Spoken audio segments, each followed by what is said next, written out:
Hello and welcome to the Xtra Edge, a sports analytics podcast powered by KINEXON Sports. Today, I have the pleasure to welcome Christoph Tebel, who is former head of performance and strength and conditioning coach of VfL Wolfsburg or LASK, and who is a real expert in the topics of sports science, strength and conditioning coaches. Welcome, Chris. Hello, René. Thank you very much for the invitation.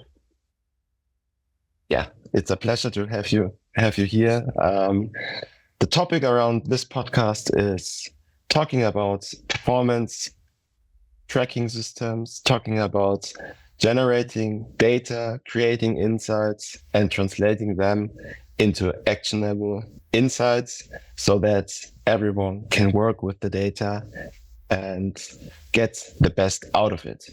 I would say let's kick it off and talk about some data first. Chris, could you maybe give us a brief introduction to your career in sports data and analytics? Yeah, I think I started when I started as a coach in 2011. I was a coach for the under 8 and under 9 football team at my hometown, Zurich. We made strokes on a piece of paper to count the players' actions, just to prove that it's better to do small-sided games than mid or large-sided games. When I imagine now with the tracking system of the ball, this work would be significantly easier for me, and I prefer to do it today and not back in the days. I think data and also analytics already came up at this time. Partly there was a lack of financial resources of a club, of the smaller clubs, or partly there was a lack of imagination also of the persons who lead the club. And so, a constant companion was excellent. And I think for most of the people, it took a while with having AMS systems or softwares or other tracking systems to get away from Excel. So for me, it was the first few years the same. I worked with Excel, and my biggest question was, the comprehensive picture of the player in a short time to get this. And spend the most time with the player on the field or at the gym, and not spend too much time in analytics and looking at the data and which system or which software can help me most. And this is still the question today for me. And technology has changed since 2011, and it's more makes it difficult, but definitely also easier when I remember making strokes on a piece of paper.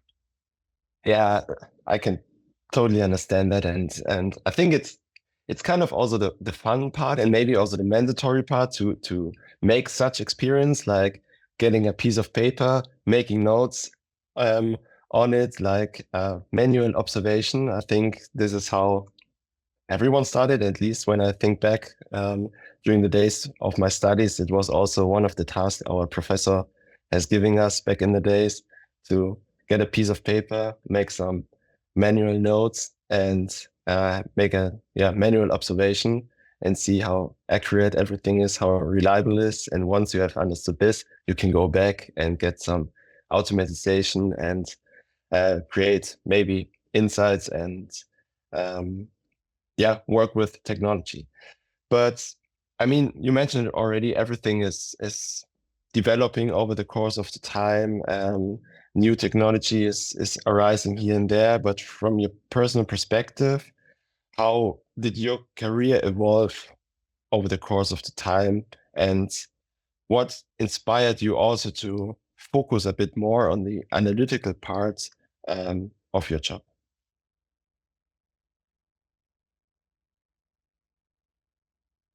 It ultimately made my work more structured, I guess. At the beginning, there was a lot of confusion there with so much data. You didn't know which parameter were relevant for the players. And after a long period working with it, getting into it, know each other, trying out, comparing parameter with parameter and combining. I think I have now a base of key figures that I can use to get a good overview of each player, and that's the first part. It took me a long time, but for me now the most interesting is the longer I work with the player, the more you know how the individual profile differs to this baseline of key figures, and you learn how a player reacts on a training session.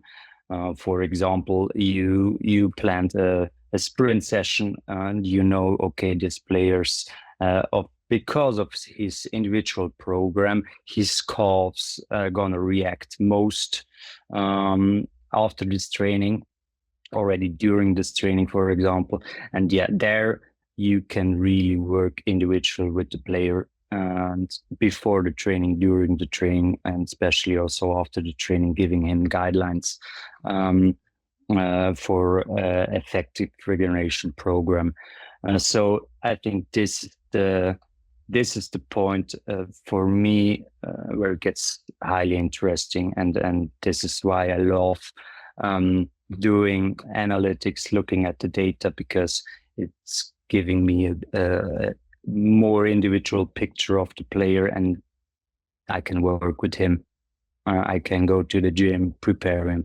I can work individually on the pitch, and the data, I think it's giving me insights already before the training. So in the training, I can do some extras or some specialized exercises for a smaller group of players, just because I know, okay, he's going to react different than the baseline.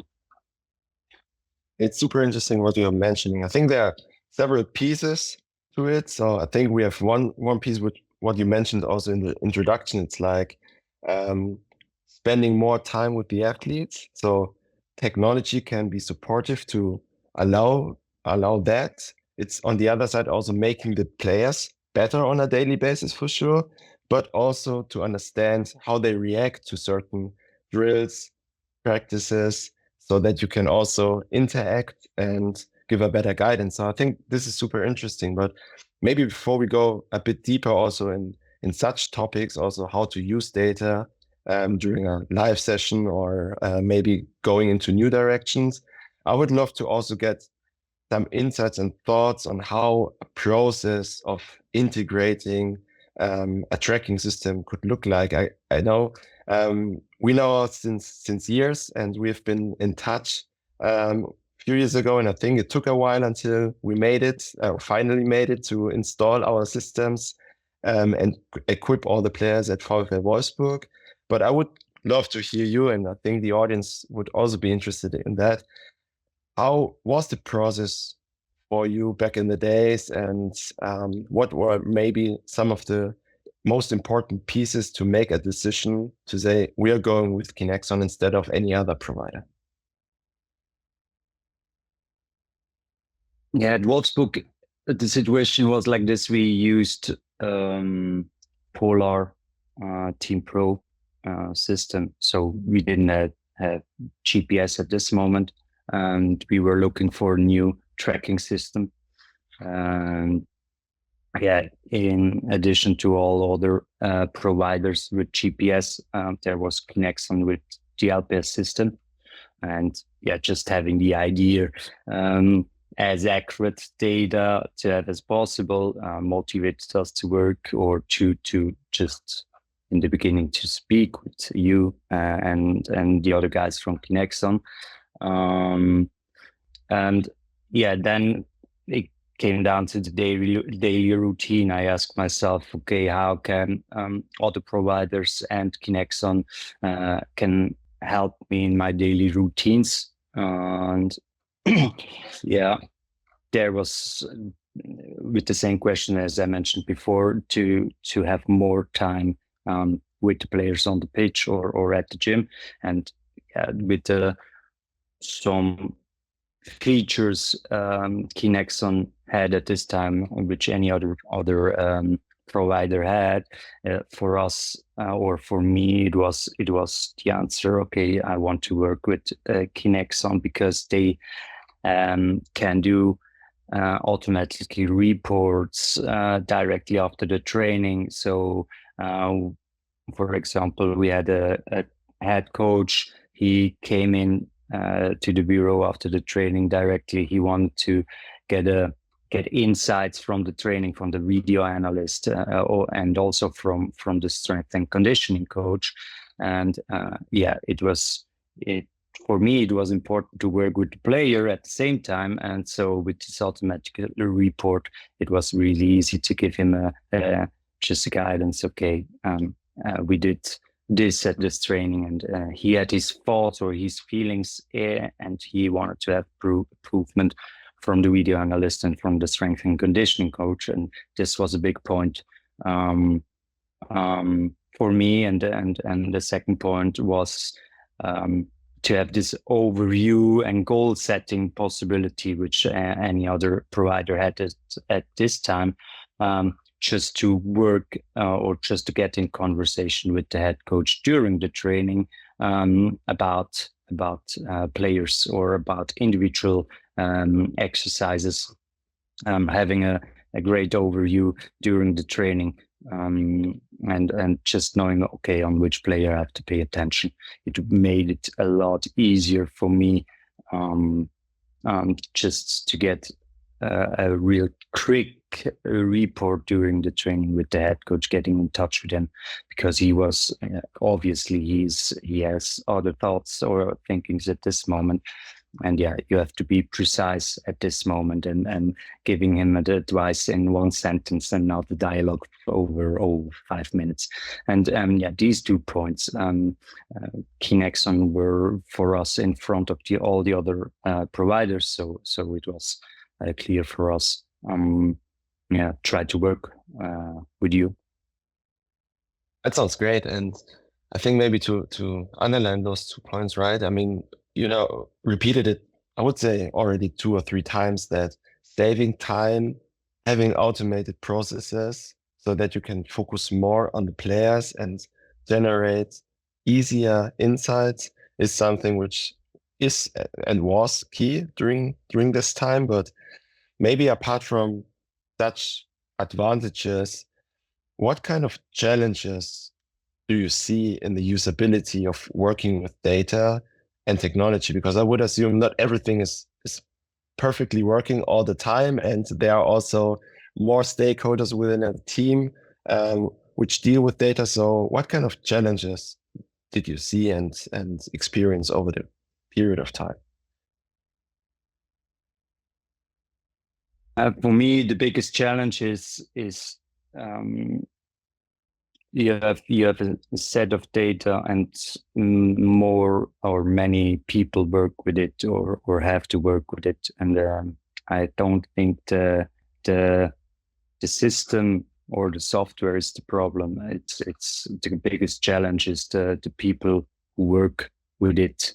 I think you have to understand that some coaches or physiotherapists or strength and conditioning coach were already very successful at the time where there was a little data or no data. So they need a certain openness and understanding that data only supports decisions, and it should be an instrument talking to each other or have a deeper understanding of one player and not giving the solution. This leads me to the next point. In this discussion with different people, are they are involved, and they have different views on a player. They have different views on data, and I think the focus is still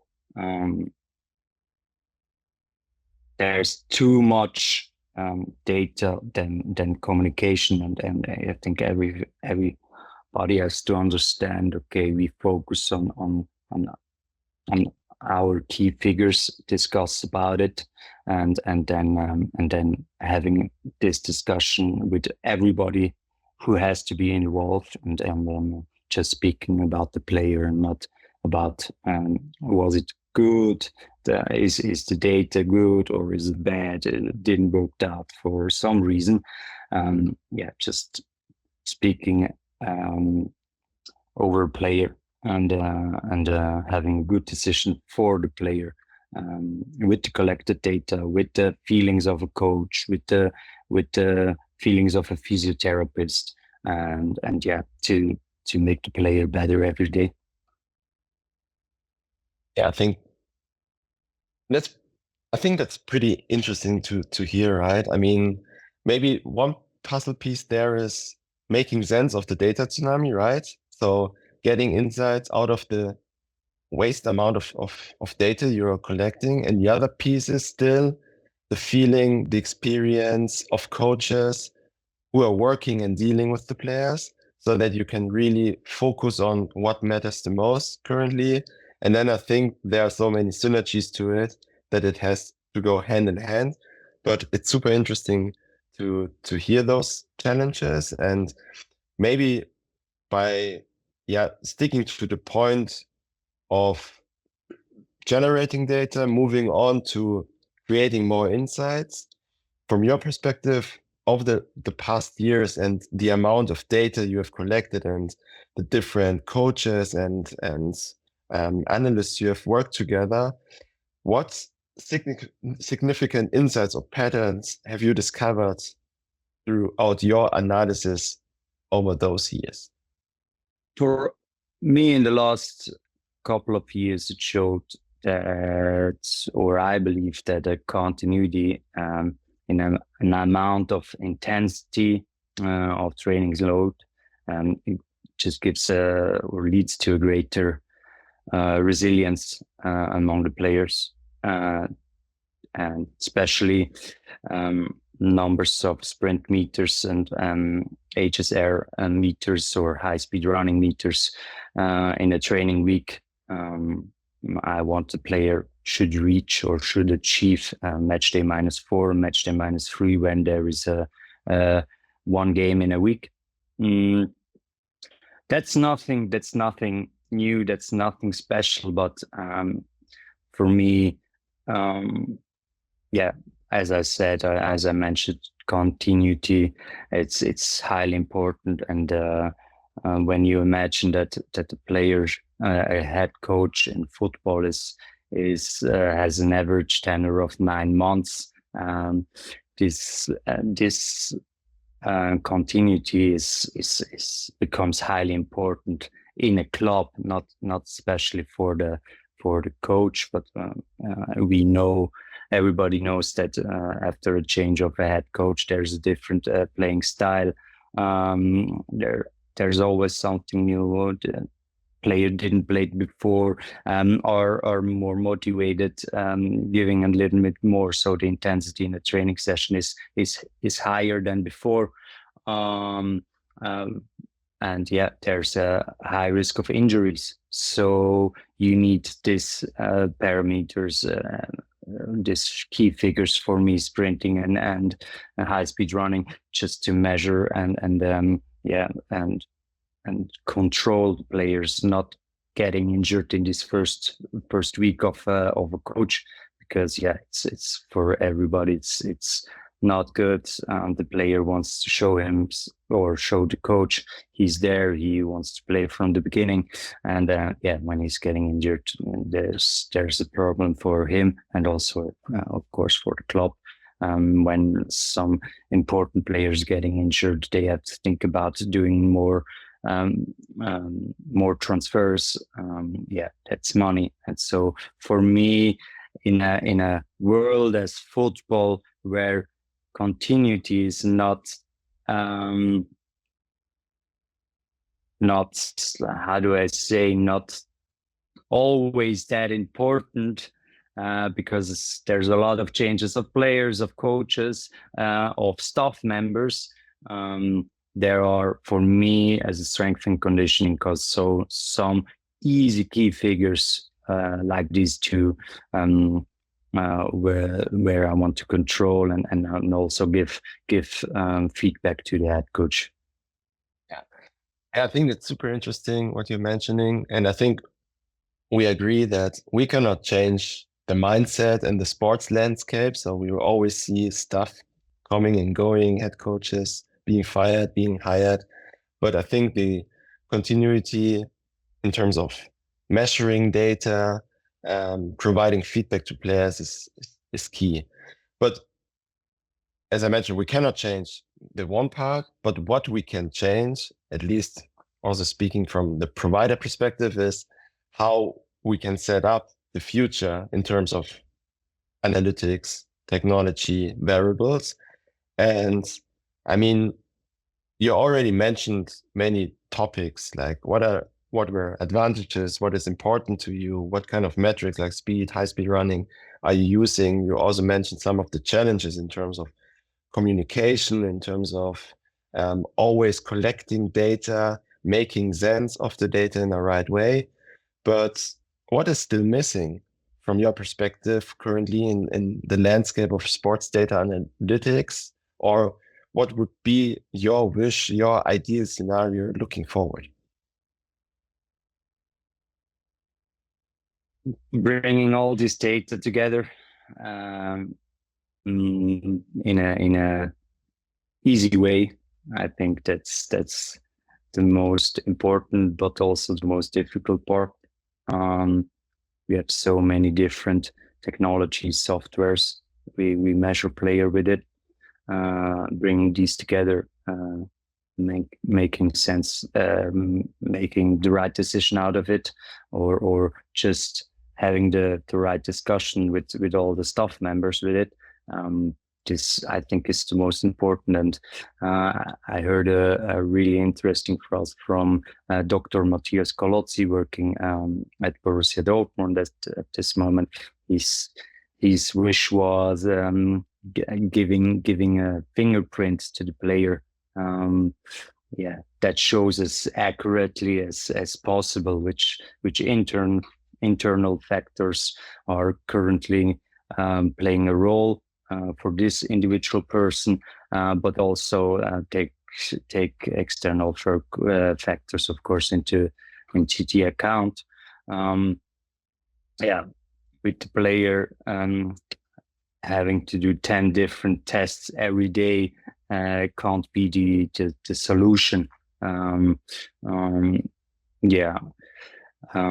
It would be really smart having AI recognition from its norm, how is the deviation from its norm, simply measured by movement during an activation in the weight room or during a warm-up on the pitch, and get a live report of it, so the coaching staff can react really quickly to the situation, and just give the player the best possible training for the day.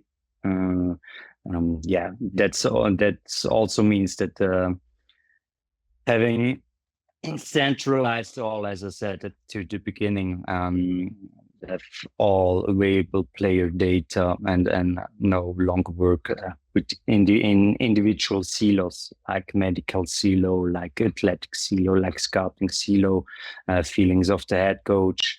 Bringing all this together, it would be important to get this imagine of mine or in my head place. That's super interesting. I think we could spend much more time on discussing those topics in more detail, but I would love to go into a bit of a different direction, because you also mentioned the the topic around saving time, automating workflows, getting real-time insights. And the question here is, you have made a lot of experience with the LPS system, which is already going in this direction of giving you real-time data without the need of downloading anything. If you will now think of adding the same components to a GPS system, would you also see this as a game-changing feature, or what is your opinion on that topic? Yeah, I think as we had it before, it saves a lot of time working individually with the players, and also for smaller and big clubs, I guess there's a big point in having more time working with players. For example, when you're a smaller club and there's just one strength and conditioning coach, yeah, you have the time, because they're automated reports. You know direct, or because there are goal setting on the pitch. Yeah, you can work with it. You don't need a data analyst giving you an advice, and then you sitting back after the training, 3 hours after the training, and you speak about the training and we had too much sprint meters, for example. Okay, next week we're gonna change it. You can as one person, you can work with KINEXON directly on the pitch after the training too. It saves just time, and also in a bigger club, I think it's there. For example, there are more coaches working on the pitch after the training directly on technique, or one has to do more a top up in endurance or shuttle runs, and then there is a physiotherapist working with him. Yeah, it just gives directly a live feedback, and you as a head of performance can introduce to coaches, okay, not too much, because he had a lot of change of directions. So shooting on the target 100 times would be too much, or also for the physiotherapists doing some shuttles with the player. Just doing high speed running shuttles and not change of direction, because he had already enough this training session. And also there in a bigger club with more people working with player directly after the training, you can give some advices and some introductions, and this changed a lot the workflow. I guess it's back in the days there was really like this. Okay, you work with the player, they're gone 3 p.m. and then you look at the data and think, oh, but these 3 players, they did too much. And yeah, it would be great when the player is the logistic at this moment, because we can check with the physiotherapist his adductors, because he did too much change of direction, and it would be good to have a treatment today and not tomorrow morning he's coming in, oh, I'm really sore at my adductor longus. So yeah, this I think this has changed, and this is really I really like it this way.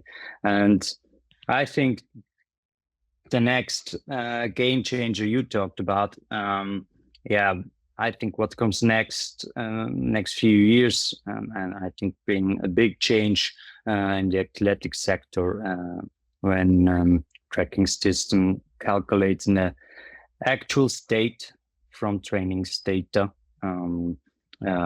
for one or more performance parameters, such as, for example, force velocity based, just having the data, not doing the test, just train and getting some results out of the training's data. And furthermore, especially with KINEXON, with the ball tracking, this is also a possibility, not just in strength and conditioning, also in the technical area or tactical area. Yeah, that's super interesting how you explain it to us. Thanks for those great insights. I think, especially if we talk about this diagnostics on the pitch topic, force velocity profiling, maybe you can give the audience some background to how can you use force velocity profiling? What are the benefits out of it? And maybe you can underline this with a concrete example, how you would use it or how you have been using it in the past. Again, it saves time. I don't have to do a test or testing day during the season. In Germany, also in Austria and Switzerland, it's usual to have big testing, 2 testing days in the beginning of the preseason, and then a smaller testing day in the end of the preseason, and then you have 5 months or more no testing anymore. So yeah, it would help me to getting some insights like the force velocity profile out of the trainings data, because yeah, players change in 5 months, especially when they play a lot or they don't play or they got injured and coming back from an injury. Yeah, it would be nice to have these insights and not talking to the head coach. Yeah, we have to do a testing day in between of 2 games, 2 important games.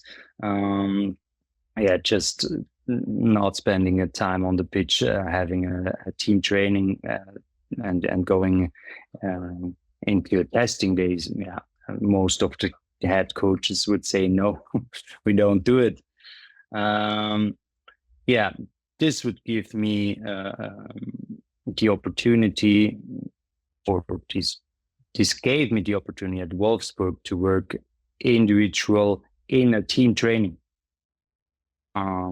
Yeah, for example, we had the force velocity profile of each player out of the data, and we had 1 game in a week. So match day -4, -3 is focus on sprint meters, on high speed running, and I knew some players had to do more in the velocity part, or some more in the strength part. It gave me a possibility to do a pre-activation. It is in these weeks more focused on his not problems, but where he can improve. Also knowing when a player didn't get a minute of playing time, I had another day in the week where I can focus on this yeah, on the force velocity profile on his. And yeah, that's also, this is good possibility for me working also in the team training, more individual, and it's plannable before the training. It's not I'm coming into the training making 3 groups, not knowing what one or other is doing. Yeah, we plan it. We planned it. We have special exercise. We had 3 groups of players just because we knew at this time the force velocity profile of every player. That's super interesting. I mean, especially force velocity profiling, getting additional insights, getting easy access to such information is key. Maybe before we go to another important topic, is there anything you would love to add from a force velocity profiling perspective, or you think there's not more to it because you already described it in a really good way? Yeah, there's so much talking about force velocity profile in soccer, or football, as we say in Europe. because for me it's just highly interesting to also to interact with staff members, doing some exercise, or talking with coach, about comparing some sprints or accelerations, deceleration, and with the technical impact. That's so interesting, and you can change from week to week. This also, as I said, the players were divided into 3 groups based on the results. The exercise deferred and in the weight room, and of course, speed training on the pitch, weekly speed training on the pitch, and then the coach is coming in, and then he was thinking about having some exercises closer to football, but not interrupting this speed or this force impact. And it was, for us, it was highly interesting to discuss about it. And I had the opportunity to work with the coach in Wolfsburg and LASK in Austria afterwards. And we just continued this discussion. And and I think these discussions, as we had it before, is just for the improvements of the performance for a player. That's super interesting. Thanks for those insights.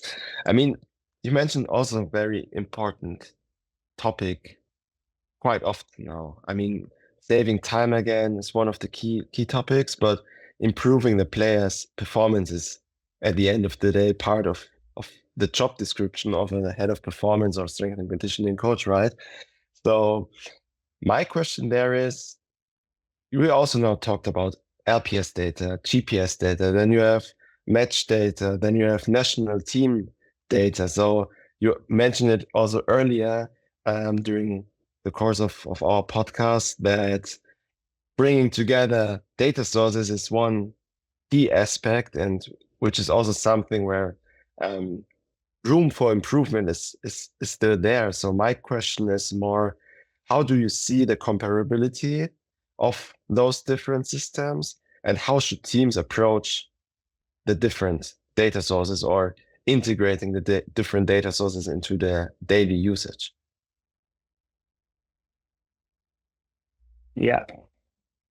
I think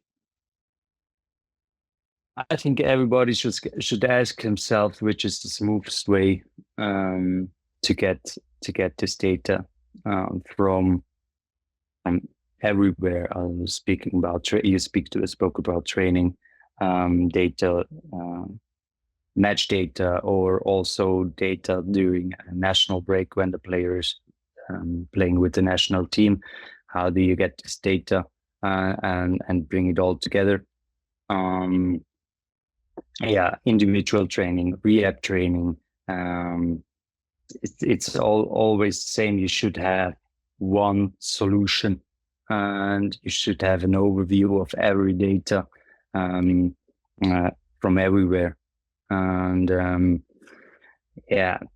this often works with raw data or positioning data. And I think in the future this should be the basic requirement for all data collection. Regardless from where it comes, because just with this you can now after work individual when you have a lack of data during the 10 days of national break. You don't know exactly how to work in the next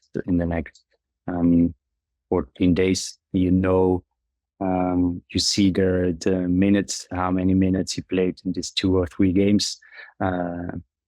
But yes, you have to collect the data from this time to be as close as possible to the truth.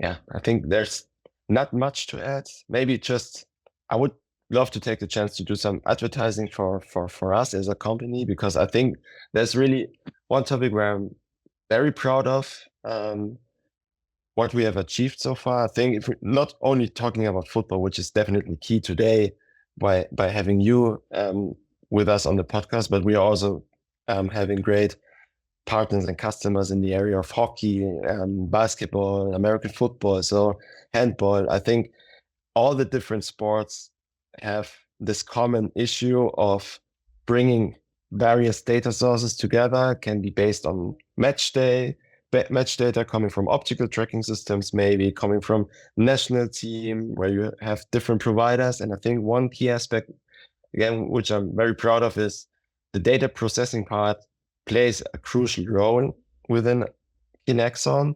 And I think we have already done a pretty good job on bringing those data sources together, because I mean, maybe giving those insights also to the audience. You were also a big fan of using the match data services from us, right? Maybe you can just add 1 or 2 sentences to that, why you were using it, and maybe also how you were using it. It started with the problem that the Bundesliga took his time to give out the data. So the next day we arrived at the center and tried to do a training for player didn't play, or also player played, or just a couple of minutes. Giving a proper training without any data from the match. It was a problem. And also having this data into, the opportunity having this data from KINEXON live directly after the training, after the match, just gave us the opportunity to plan the next day or the next 2 days. And also having this on the same website, on the same cloud as training data, it made it a lot easier than just having a PDF report from the Bundesliga. This was a big game changer for us, talking about match data. Yeah, thanks for adding those insights. And I think this is really also an exciting topic. Maybe as we are closing up the podcast and coming to the end, but I have maybe 2 topics we should quickly talk about. So the first topic would be to give a brief summary to our audience. So from your experience you've made and all the context and content you provided to us, what should matter most for the teams when choosing and validating different providers? So is it more going into the direction of accuracy, easiness of use, support? What would you highlight as maybe the 2, 3 most important topics, and why? Yeah, we had it before a lot of time. Saving time is a big point, and giving some insights where I can work with the player. So easy usability is important, and for me, the support is important too. Having a constructive and proactive exchange with each other are important. I think in every collaboration you have. So I think the provider must be available to me really quickly, giving prompt feedbacks. Data analysts or athletic coaches must be able to describe their problems.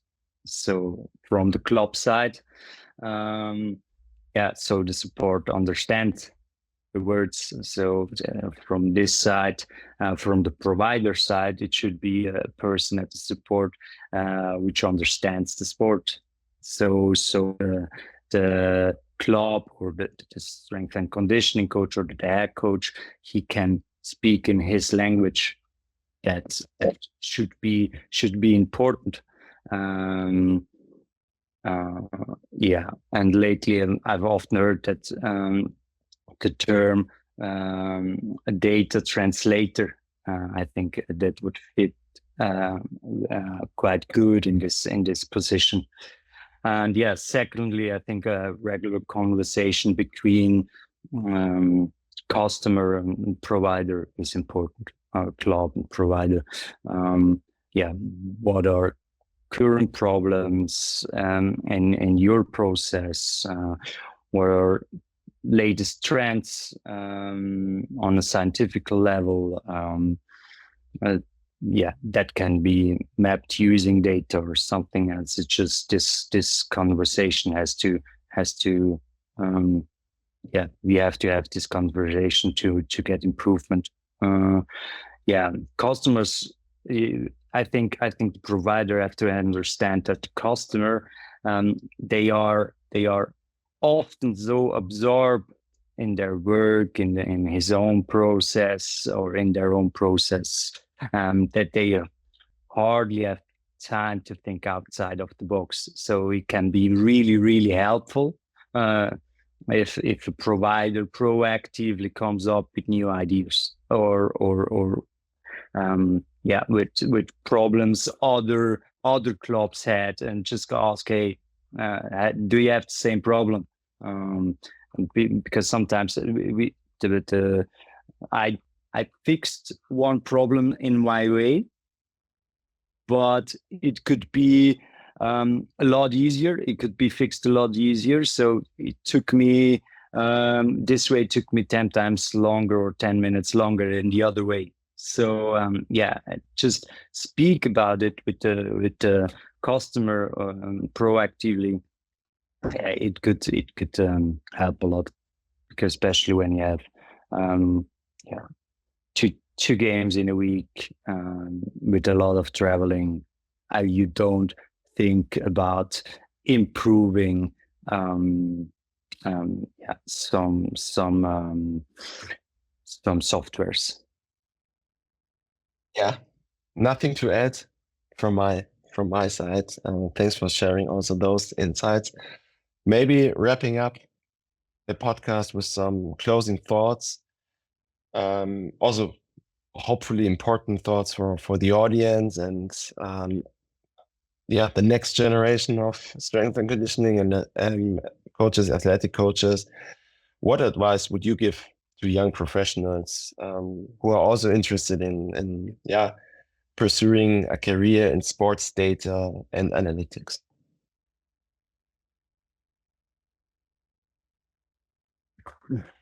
I can only tell how it works for me.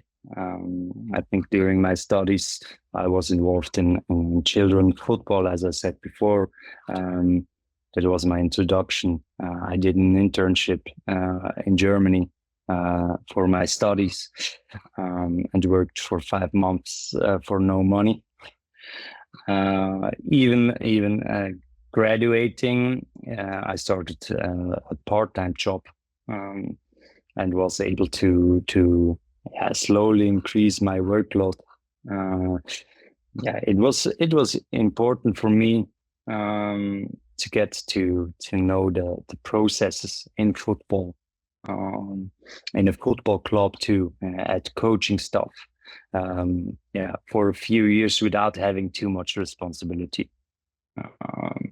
What language is spoken after a win, after a defeat, after injuries of a top player. That helped me afterwards as a head of performance, especially on the interpersonal level. And I don't think it's the imagination after you're graduating, working directly at the first team is normal. and I think there would be a lack of lot of social skills or soft skills, as you say nowadays. Because as I spoke, it's a different language from a head coach when he's under pressure, especially in football. He lost 3 games in a row. You can be sure at Bundesliga, the media is behind him, and he gets a lot of pressure. And knowing how they speak in this moment without having too much responsibility and have a safe job at this moment can be helpful, and you can learn a lot.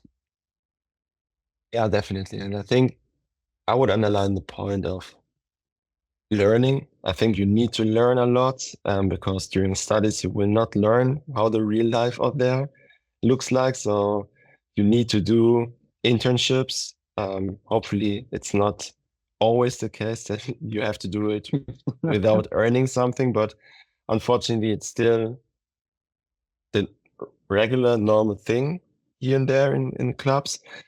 But I also think one key aspect is building up a network, right? And Chris, as you've provided us with great insights, I'm pretty sure that the audience out there is interested maybe in hearing more details about some topics or starting an exchange, especially about this exciting topic around force velocity profiling. If anyone wants to reach you, what's the best way to contact you? I think the easiest way is via LinkedIn. Right. That's good. So coaches, feel free to add Chris and shoot him a message. Yeah, thank you, Chris. It was really good talking to you. Thank you for joining us. And to the audience out there, feel free to subscribe to our newsletters, listen to all the other podcasts we have on the different platforms. If you have anything you want to know, you can find us on Twitter, LinkedIn, you can visit our website, and I think we will see us next time again. Thank you for listening. And Chris, thank you so much for sharing all those insights. Thank you for the invitation. It was a pleasure, and hope you have a good day. Perfect. Thank you, you too. See you. Bye-bye.